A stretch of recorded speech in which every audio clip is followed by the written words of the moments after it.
أعوذ بالله من الشيطان الرجيم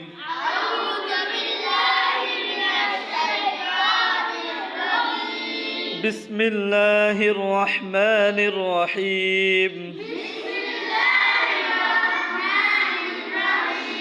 ইজাহার অর্থ স্পষ্ট করিয়া পড়া। আমাদের পড়া কোথায়? ইজাহারে। কোথায়? ইজাহার অর্থ স্পষ্ট করিয়া পড়া। ইজাহারের হরফ ৬টি। ইজাহারের হরফ কয়টি?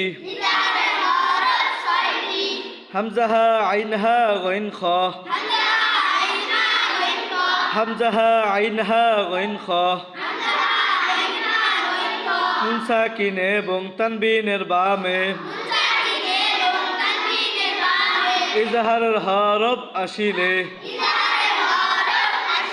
নুন সাকিন এবং তানবিনকে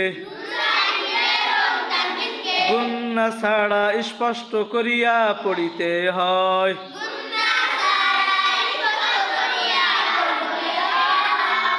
তাহলে নুন সাকিন যজমালা নুনকে বলে, তানবিন ২ জবর ২ জের ২ পেশকে বলে। এই নুন সাকিন আর তানবিনের প্রকার কয়টা? ৪টা। কয়টা প্রকার? তার ভিতরে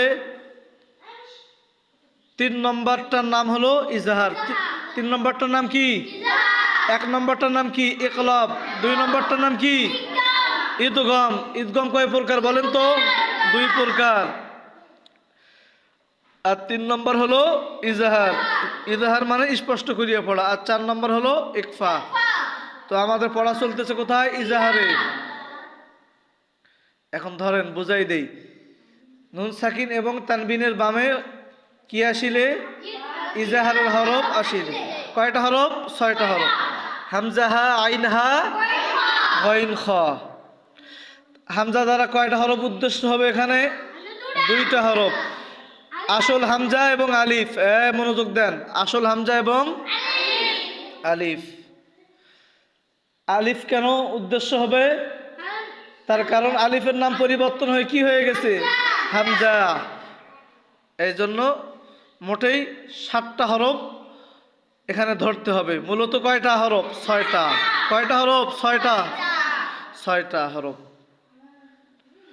কিসের বামে আসবে? নুন সাকিন এবং তানবিনের বামে আসবে। হামজাহা আইনহা গইন খ আসলে কি করতে হবে? গুন্নাও করার দরকার নাই, মিলে পড়ারও যে রকম আছে সেই রকম